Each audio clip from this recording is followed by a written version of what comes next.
नमस्कार। संसद हमारे लोकतंत्र का केंद्र, जहां देश के भविष्य से जुड़े अहम फैसले लिए जाते हैं। जी बिल्कुल। लेकिन सोचने वाली बात है, इतने सारे सदस्य, इतने सारे जटिल मुद्दे, क्या संसद का पूरा सदन हर विषय की गहराई में जा पाता है? ये मुश्किल है। यहीं पर संसदीय समितियों की भूमिका सामने आती है। ये वो छोटी लेकिन शक्तिशाली इकाइयां हैं जो संसद के काम को धार देती हैं और सरकार पर नजर रखती हैं। हाँ, और ये बहुत जरूरी है। सिविल सेवा परीक्षा की तैयारी करने वालों के लिए ये विषय समझना बेहद जरूरी है। बिल्कुल सही कहा। संसद के पास हर बिल, हर नीति, हर सरकारी खर्च की बारीकी से जांच करने के लिए न तो पूरा समय होता है और न ही हर क्षेत्र की विशेषज्ञता। सही बात है। इसीलिए अपने काम को प्रभावी ढंग से करने के लिए संसद इन समितियों पर बहुत निर्भर करती है। आज हम इन्हीं समितियों की दुनिया में उतरेंगे। ये क्या है, कैसे बनती हैं, कितने प्रकार की होती हैं और भारतीय शासन में इनका क्या महत्व है। हाँ। खासकर लोक लेखा समिति, प्राक्कलन समिति और विभागीय स्थायी समितियों जैसी महत्वपूर्ण समितियों पर खास ध्यान देंगे, जिनसे अक्सर सवाल पूछे जाते हैं। तो चलिए मिलकर समझते हैं कि ये समितियां संसद की आंख और कान की तरह कैसे काम करती हैं, सरकार के कामकाज पर कैसे निगरानी रखती हैं और ये सब सिविल सेवा परीक्षा के नजरिए से क्यों महत्वपूर्ण है। सबसे पहले ये जानना जरूरी है कि संसदीय समिति आखिर होती क्या है। क्या संसद सदस्यों का कोई भी समूह बना दिया जाए तो वो समिति कहलाएगा? नहीं, देखिए ऐसा नहीं है। हालांकि संविधान में समितियों का जिक्र है, पर उनकी बनावट या काम करने के तरीके के बारे में अब विस्तार से नहीं बताया गया है। अच्छा। ये सब सदन के अपने नियमों, मतलब रूल्स ऑफ प्रोसीजर से तय होता है।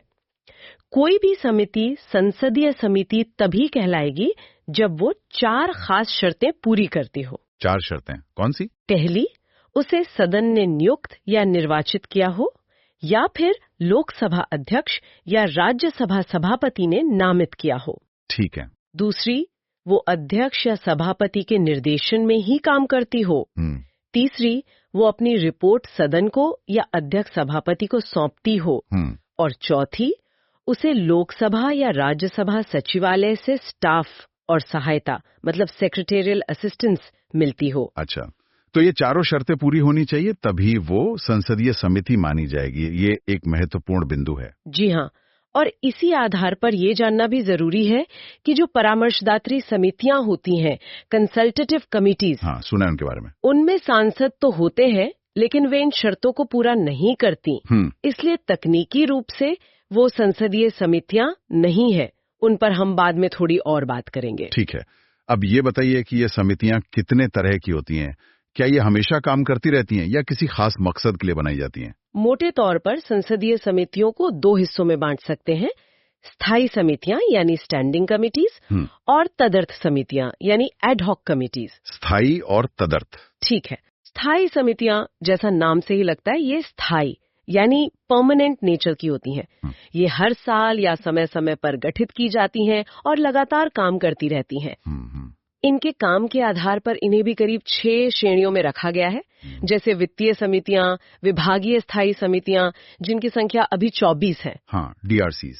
जी, फिर जांच समितियां, निगरानी और नियंत्रण के लिए समितियां, सदन के रोजमर्रा के कामकाज से जुड़ी समितियां और सदन की व्यवस्था या सदस्यों की सुविधाओं से संबंधित समितियां। काफी तरह की हैं स्थायी समितियां। और तदर्थ समितियां, ये अलग कैसे हैं? तदर्थ समितियां अस्थायी यानी टेम्पररी होती हैं। इन्हें किसी खास काम या मकसद के लिए बनाया जाता है और जैसे वो काम पूरा हो जाता है, ये समितियां खत्म हो जाती हैं। अच्छा, काम खत्म तो समिति खत्म। बिल्कुल। इन्हें भी हम 2 तरह का मान सकते हैं। पहली, जांच समितियां, मतलब इंक्वायरी कमिटीज, जो किसी खास मामले या घटना की जांच के लिए बनती हैं, जैसे अतीत में बोफोर्स सौदे या शेयर बाजार घोटाले की जांच के लिए बनी थी। हाँ, याद है। दूसरी होती हैं सलाहकार समितियां, एडवाइजरी कमिटीज, जिनमें आमतौर पर किसी खास विधेयक यानी बिल पर विचार करने के लिए बनाई गई प्रवर समिति यानी सिलेक्ट कमेटी या संयुक्त समिति, जॉइंट कमेटी शामिल होती हैं। ये बिल पर रिपोर्ट देती हैं और फिर इनका काम खत्म हो जाता है। समझ गया। स्थायी समितियां निरंतर चलती हैं, तदर्थ किसी खास काम के लिए बनती हैं। चलिए अब स्थायी समितियों में सबसे महत्वपूर्ण यानी वित्तीय समितियों पर आते हैं, फाइनेंशियल कमिटीज। ये समितियां अक्सर अखबारों की सुर्खियों में रहती हैं और परीक्षा के लिहाज से भी इन पर पकड़ होना बहुत जरूरी है। शुरुआत लोक लेखा समिति पीएसी से करते हैं। लोक लेखा समिति पीएसी निसंदेह सबसे पुरानी और शायद सबसे जानी मानी वित्तीय समिति है। इसका गठन पहली बार 1921 में हुआ था, मतलब आजादी से भी पहले, गवर्नमेंट ऑफ इंडिया एक्ट 1919 के तहत। अच्छा, 1921 से? जी। मौजूदा स्वरूप में इसमें कुल 22 सदस्य होते हैं, 15 लोकसभा से और 7 राज्यसभा से। 15 और 7, ठीक है। ये सदस्य हर साल संसद सदस्यों के बीच से चुने जाते हैं। चुनाव का तरीका होता है आनुपातिक प्रतिनिधित्व और एकल संक्रमणीय मत प्रणाली, मतलब PR/STV। इससे क्या होता है कि सभी दलों को उनकी सदस्य संख्या के अनुपात में प्रतिनिधित्व मिल जाता है। और एक बहुत महत्वपूर्ण बात, कोई भी मंत्री इस समिति का सदस्य नहीं बन सकता। कोई मंत्री नहीं? और इसके अध्यक्ष को लेकर भी कुछ खास है ना? हाँ बिल्कुल। समिति के अध्यक्ष को लोकसभा के स्पीकर चुनते हैं, समिति के सदस्यों में से ही। लेकिन 1967 से एक बहुत ही स्वस्थ और महत्वपूर्ण परंपरा चली आ रही है। क्या है वो? कि पीएसी का अध्यक्ष हमेशा मुख्य विपक्षी दल से ही होता है। ये सरकार के खर्चों पर निष्पक्ष निगरानी सुनिश्चित करने के लिए एक बेहतरीन व्यवस्था है। सही है? ये तो वाकई दिलचस्प है। इससे सरकार के वित्तीय कामकाज पर विपक्ष की सीधी नजर रहती होगी। अब इसके काम के बारे में बताइए, ये करती क्या है? पीएसी का मुख्य काम है भारत के नियंत्रक एवं महालेखा परीक्षक यानी सीएजी की वार्षिक ऑडिट रिपोर्ट्स की जांच करना। सीएजी रिपोर्ट्स की जांच? जी। सीएजी अपनी रिपोर्ट राष्ट्रपति को देते हैं और राष्ट्रपति उसे संसद के पटल पर रखवाते हैं। पीएसी इन्हीं रिपोर्ट्स को उठाती है जिनमें सरकार के विनियोग खाते, वित्त खाते और सरकारी कंपनियों पर सीएजी की ऑडिट रिपोर्ट शामिल होती हैं। अच्छा। समिति सिर्फ ये नहीं देखती कि खर्च नियमों के अनुसार हुआ या नहीं, हाँ, बल्कि वो ये भी देखती है कि खर्च करते समय किफायत, समझदारी और औचित्य, मतलब इकोनॉमी, विजडम और प्रोप्राइटी का ध्यान रखा गया या नहीं। मतलब सिर्फ लीगल नहीं बल्कि वाजिब भी हो। बिल्कुल। इसका मकसद सरकारी पैसे की बर्बादी, नुकसान, भ्रष्टाचार, फिजूल खर्ची या अक्षमता के मामलों को उजागर करना है। ये पक्का करती है कि पैसा जिस काम के लिए दिया गया था उसी पर खर्च हुआ और नियमों के दायरे में हुआ। मतलब सीएजी रिपोर्ट तैयार करता है और पीएसी उसकी जांच करती है, तो सीएजी की भूमिका इसमें काफी अहम हो जाती होगी। एकदम सही। सीएजी को अक्सर पीएसी का मित्र, दार्शनिक और मार्गदर्शक, फ्रेंड, फिलोसोफर एंड गाइड कहा जाता है। सीएजी के अधिकारी समिति की बैठकों में मौजूद रहते हैं और तकनीकी पहलुओं को समझने में मदद करते हैं। ओके। लेकिन हाँ, पीएसी की भी अपनी कुछ सीमाएं हैं जो जानना जरूरी है, खासकर परीक्षा के लिए। बताइए।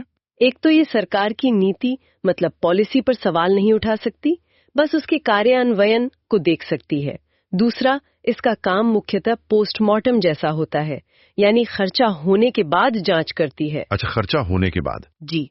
ये रोजमर्रा के प्रशासन में दखल नहीं दे सकती और सबसे अहम इसकी सिफारिशें सलाहकार मतलब एडवाइजरी होती है, सरकार मानने के लिए बाध्य नहीं है, हालांकि आमतौर पर उन्हें गंभीरता से लिया जाता है। तो सिफारिशें बाध्यकारी नहीं है? नहीं, और ये कोई कार्यकारी संस्था नहीं है, मतलब खुद कोई सजा या आदेश नहीं दे सकती।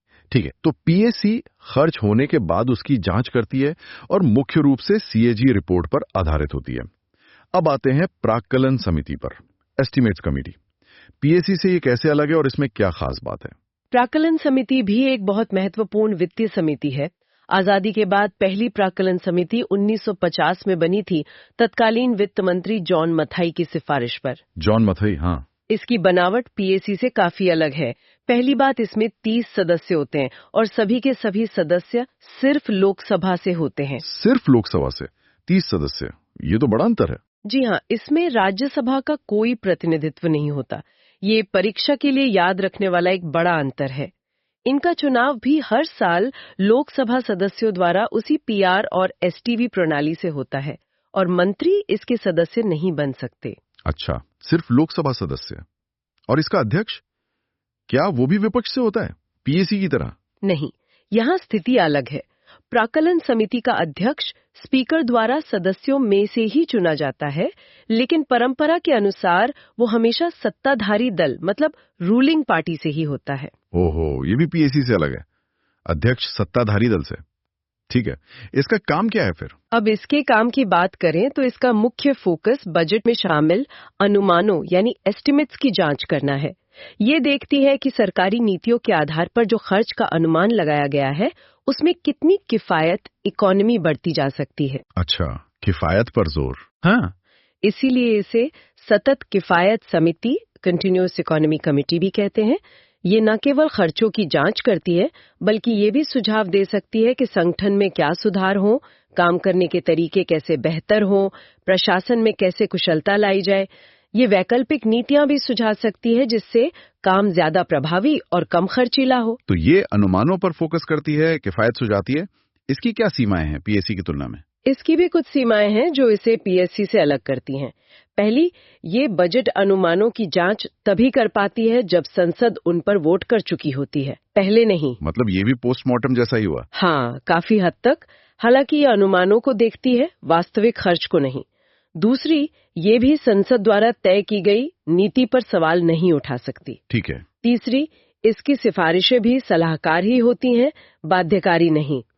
चौथी, क्योंकि इसका काम बहुत बड़ा है, ये हर साल सभी मंत्रालयों के अनुमानों की जांच नहीं कर पाती, बल्कि कुछ चुने हुए मंत्रालयों पर ही फोकस करती है। सभी मंत्रालयों का नहीं। जी। पांचवी और एक महत्वपूर्ण बात, इसे पीएससी की तरह सीएजी की विशेषज्ञ मदद नहीं मिलती और राज्यसभा का प्रतिनिधित्व न होना भी कुछ लोग एक सीमा मानते हैं। ये दिलचस्प है कि दोनों समितियां खर्चों पर नजर रखती हैं, लेकिन एक पीएससी हो चुके खर्च पर और दूसरी ईसी होने वाले खर्च के अनुमानों पर, और दोनों की संरचना और सहायता तंत्र अलग हैं। अब तीसरी प्रमुख वित्तीय समिति है सार्वजनिक उपक्रमों संबंधी समिति, कमिटी ऑन पब्लिक अंडरटेकिंग्स, सीओपीयू। इसका दायरा क्या है? सरकारी कंपनियों पर नजर रखना। हाँ, बिल्कुल, जैसा कि नाम से ही पता चलता है, इसका मुख्य काम सरकारी कंपनियों यानी पब्लिक सेक्टर अंडरटेकिंग्स, पीएसयूज के कामकाज की निगरानी करना है। पीएसयूज? जी। इसका गठन 1964 में कृष्णा मेनन समिति की सिफारिश पर हुआ था। शुरू में इसमें 15 सदस्य थे, बाद में 1974 में इसे बढ़ाकर 22 सदस्य कर दिया गया। 15 लोकसभा, 7 राज्यसभा, बिल्कुल पीएससी की तरह। अच्छा, पीएससी की तरह 22 सदस्य। हाँ, सदस्यों का चुनाव भी पीएससी की तरह ही हर साल पीआर और एसटीवी प्रणाली से होता है और मंत्री इसके सदस्य नहीं बन सकते। लेकिन अध्यक्ष के मामले में स्पीकर अध्यक्ष को सिर्फ लोकसभा के सदस्यों में से ही नियुक्त करते हैं। अध्यक्ष सिर्फ लोकसभा से? ओके। और इसके काम क्या हैं? सीओपीयू का मुख्य काम है सरकारी कंपनियों, पीएसयूज की रिपोर्ट और उनके खातों की जांच करना। ये पीएसयूज पर सीएजी की जो ऑडिट रिपोर्ट होती है उसकी भी जांच करती है। ये समिति ये देखती है कि क्या ये सरकारी कंपनियां सही व्यावसायिक सिद्धांतों मतलब साउंड बिजनेस प्रिंसिपल्स और समझदारी भरी वाणिज्यिक प्रथाओं प्रूडेंट कमर्शियल प्रैक्टिसेस के अनुसार चलाई जा रही हैं या नहीं। मतलब मैनेजमेंट ठीक है या नहीं? बिल्कुल। साथ ही स्पीकर अगर चाहें तो किसी पीएसयू से संबंधित ऐसा कोई काम जो सामान्यतः पीएससी या प्राक्कलन समिति के दायरे में आता हो वो भी सीओपीयू को सौंप सकते हैं। अच्छा। हालांकि ये समिति सरकार की प्रमुख नीतियों, कंपनियों के रोजमर्रा के कामकाज या उन मामलों की जांच नहीं करती जिनके लिए किसी कानून के तहत अलग से कोई व्यवस्था जैसे कोई रेगुलेटर बनाई गई हो। और जाहिर है इसकी भी कुछ सीमाएं होंगी। हाँ, इसकी भी कुछ व्यवहारिक सीमाएं हैं। क्योंकि भारत में सरकारी कंपनियों की संख्या काफी ज्यादा है, ये समिति एक साल में मुश्किल से 10-12 कंपनियों की ही जांच कर पाती है। बस 10-12? हाँ, ये एक सीमा है। इसका काम भी ज्यादातर पोस्टमार्टम प्रकृति का ही होता है। समिति के सदस्य सांसद होते हैं, तकनीकी विशेषज्ञ नहीं, इसलिए बहुत तकनीकी मामलों की गहराई में जाना उनके लिए मुश्किल हो सकता है। और हाँ, इसकी सिफारिशें भी सलाहकार ही होती हैं, बाध्यकारी नहीं। तो ये थी 3 प्रमुख वित्तीय समितियां, पीएससी, प्राक्कलन समिति और सीओपीयू, जो सरकारी वित्त और उद्यमों पर संसद की नजर रखती हैं। अब एक और बहुत महत्वपूर्ण श्रेणी पर आते हैं, विभागीय स्थायी समितियां, डिपार्टमेंटल स्टैंडिंग कमिटीज, डीएसआरसीज। सुना है 1990s के दशक में इनका गठन संसदीय निगरानी के लिए एक बड़ा कदम था। ये क्या है और क्यों इतनी महत्वपूर्ण मानी जाती हैं? आप बिल्कुल सही कह रहे हैं। विभागीय स्थायी समितियों डीएससीज का गठन 1993 में लोकसभा की नियम समिति की सिफारिश पर हुआ था। तब 17 समितियां बनी थीं और 2004 में इनकी संख्या बढ़ाकर 24 कर दी गई। 24 समितियां। जी, इनका मुख्य उद्देश्य था संसद के प्रति कार्यपालिका यानी सरकार की जवाबदेही को और मजबूत करना, खासकर वित्तीय मामलों में। ये संसद को बजट पर ज्यादा गहराई से और प्रभावी ढंग से चर्चा करने में मदद करती हैं, जो पहले पूरे सदन के लिए संभव नहीं था। 24 समितियां, इसका मतलब ये लगभग सरकार के सभी मंत्रालयों और विभागों को कवर करती होंगी।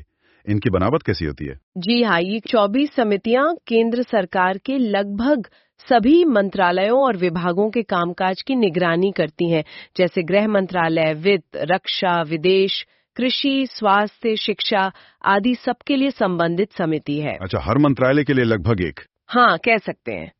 हर स्थायी समिति में 31 सदस्य होते हैं, 21 लोकसभा से और 10 राज्यसभा से। 31 सदस्य, 21 लोकसभा, 10 राज्यसभा। जी, लोकसभा के सदस्यों को स्पीकर और राज्यसभा के सदस्यों को सभापति नामित करते हैं।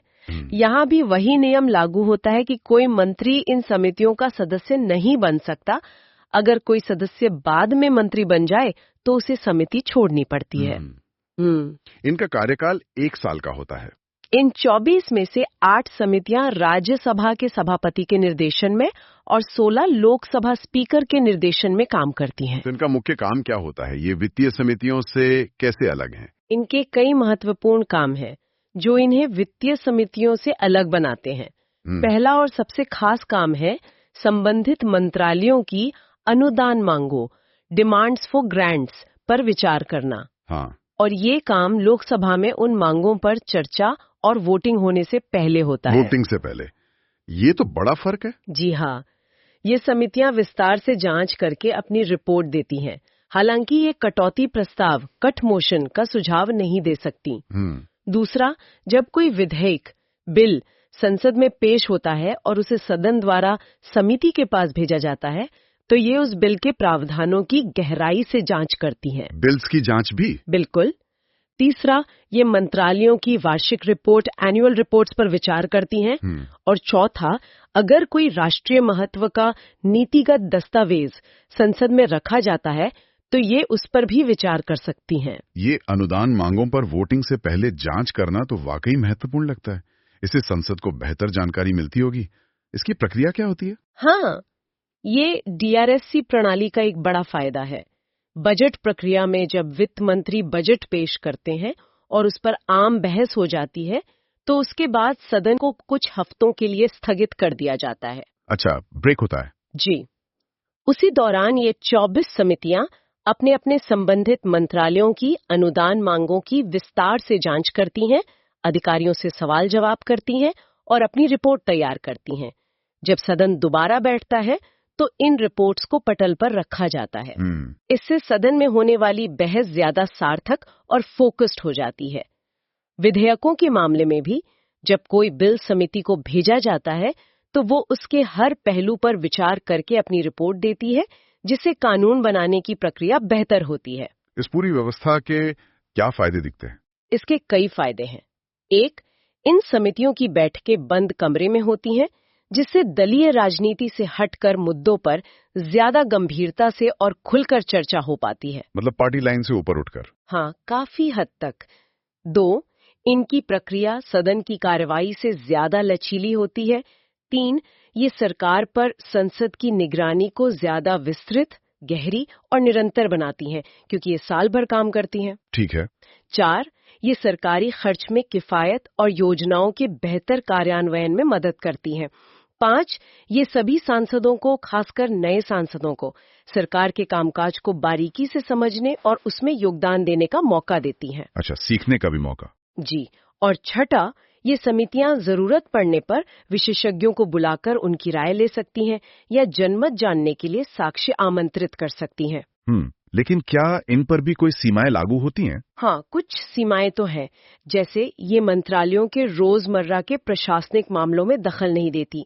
आमतौर पर ये उन विषयों पर विचार नहीं करती जिन पर कोई दूसरी संसदीय समिति पहले से ही काम कर रही हो, ताकि काम का दोहराव ना हो। ठीक है। और इनकी सिफारिशें भी अन्य समितियों की तरह मूल रूप से सलाहकार प्रकृति की ही होती हैं, सरकार पर बाध्यकारी नहीं होती। फिर भी ये संसदीय निगरानी का एक बहुत सशक्त माध्यम बन चुकी है। वित्तीय और विभागीय समितियों के अलावा क्या कुछ और तरह की महत्वपूर्ण समितियां भी हैं जिनका हमें संक्षेप में पता होना चाहिए, खासकर परीक्षा के नजरिए से? हाँ बिल्कुल, कुछ और श्रेणियों की समितियों का जिक्र करना जरूरी है संक्षेप में। पहली है जांच समितियां, कमिटीज टू इंक्वायर। इनमें याचिका समिति, कमिटी ऑन पिटिशंस है, जो आम लोगों की याचिकाओं पर विचार करती है। विशेषाधिकार समिति, कमिटी ऑफ प्रिविलेजेस है, जो सदन या सदस्यों के विशेषाधिकार हनन के मामलों को देखती है। और आचार समिति, एथिक्स कमेटी है, जो सांसदों के लिए नैतिक आचरण के नियम लागू करती है। नैतिकता के लिए भी समिति? जी। फिर है जांच और नियंत्रण के लिए समितियां, committees to scrutinise and control. इसमें सरकारी आश्वासनों संबंधी समिति है, जो देखती है कि मंत्रियों ने सदन में जो वादे किए वो पूरे हुए या नहीं। अच्छा, वादों का हिसाब? हाँ। अधिनिश्चित विधान संबंधी समिति ये जांचती है कि सरकार नियम उपनियम बनाने की अपनी शक्ति का सही इस्तेमाल कर रही है या नहीं। और अनुसूचित जातियों तथा जनजातियों के कल्याण संबंधी समिति व महिला सशक्तिकरण संबंधी समिति भी महत्वपूर्ण है। ठीक है। फिर सदन के दिन प्रतिदिन के कार्य से संबंधित समितियां हैं। इनमें कार्य मंत्रणा समिति, बिजनेस एडवाइजरी कमिटी बीएससी है, जो सदन की कार्यवाही का एजेंडा और समय तय करती है। और नियम समिति है, जो सदन की प्रक्रिया के नियमों में बदलाव सुझाती है। ओके। और अंत में सदन व्यवस्था या सेवा समितियां, हाउस कीपिंग कमिटीज हैं, जैसे सामान्य प्रयोजन समिति, जनरल पर्पसेस कमिटी, जो उन मामलों पर सलाह देती है जो किसी और समिति के दायरे में नहीं आते। काफी तरह की समितियां हैं जो संसद के अलग अलग कामों में मदद करती हैं। अब एक बार फिर से उस बिंदु पर आते हैं जो आपने शुरू में उठाया था, परामर्शदात्री समितियां, कंसल्टेटिव कमिटीज। आपने कहा था ये संसदीय समितियां नहीं है, ऐसा क्यों और फिर इनका काम क्या है? हाँ, ये स्पष्ट करना जरूरी है। ये संसदीय समितियां इसलिए नहीं है क्योंकि ये उन 4 बुनियादी शर्तों को पूरा नहीं करती जो हमने शुरू में डिस्कस की थी। वो 4 शर्तें? हाँ जी। इन्हें ना तो सदन चुनता या नियुक्त करता है, न ये स्पीकर चेयरमैन के निर्देशन में काम करती हैं, न अपनी रिपोर्ट सदन को देती हैं, और न ही इन्हें संसदीय सचिवालय से सीधी मदद मिलती है। तो फिर ये हैं क्या? असल में ये हर मंत्रालय के साथ जुड़ी होती हैं और संबंधित मंत्री ही इनके अध्यक्ष होते हैं। इनका मुख्य उद्देश्य मंत्रियों और सांसदों के बीच सरकारी नीतियों और कार्यक्रमों पर अनौपचारिक बातचीत और विचार विमर्श के लिए एक मंच देना है। अच्छा, एक इनफॉर्मल फोरम। हाँ बिल्कुल। इनका गठन संसदीय कार्य मंत्रालय करता है और सदस्यता स्वैच्छिक होती है। ये हर नई लोकसभा के गठन के बाद बनती है और लोकसभा भंग होने पर खत्म हो जाती हैं। तो कुल मिलाकर देखें तो ये साफ है कि संसदीय समितियां, चाहे वो वित्तीय हों, विभागीय हों या अन्य, भारतीय संसदीय प्रणाली की जान है। बिल्कुल। ये संसद को उसके सबसे महत्वपूर्ण काम, कानून बनाना और सरकार पर निगरानी रखना में गहराई और विशेषज्ञता प्रदान करती हैं। सिविल सेवा परीक्षा की तैयारी करने वालों के लिए ये समझना महत्वपूर्ण है कि ये समितियां कैसे सरकार को जवाबदेह बनाती हैं और लोकतंत्र को मजबूत करती हैं। बिल्कुल। हमने देखा कि इनकी कुछ सीमाएं हैं, जैसे सिफारिशों का सलाहकार होना या जांच का ज्यादातर पोस्टमार्टम होना। हाँ। लेकिन इन सीमाओं के बावजूद ये समितियां ही हैं जो संसद की ओर से सरकार के कामकाज की विस्तृत और निरंतर जांच करती हैं। अगर हम इसे बड़ी तस्वीर में देखें तो ये समितियां प्रभावी कानून बनाने और लोकतांत्रिक जवाबदेही सुनिश्चित करने के लिए अनिवार्य उपकरण है। इनके बिना संसद का काम सतही रह जाएगा। ये सुनिश्चित करती हैं कि सरकार संसद के प्रति और अंततः देश की जनता के प्रति जवाबदेह बनी रहे। और अब अंत में एक सवाल सबके सोचने के लिए छोड़ जाते हैं। जिस तरह सरकार का काम और जटिल होता जा रहा है और हम समितियों की सीमाओं को भी जानते हैं, जैसे उनकी सिफारिशें सलाहकार होती हैं, तो भविष्य में इन संसदीय समितियों को और ज्यादा प्रभावी बनाने के लिए क्या कदम उठाए जा सकते हैं? ये एक अच्छा सवाल है। या इस पर विचार करें कि समितियों की जांच का जो पोस्टमार्टम स्वरूप है वो वास्तविक समय में सरकार की जवाबदेही को कैसे प्रभावित करता है। इन सवालों पर सोचिएगा जरूर। अगली बार फिर मिलेंगे एक और विषय पर गहन चर्चा के साथ। नमस्कार। नमस्कार।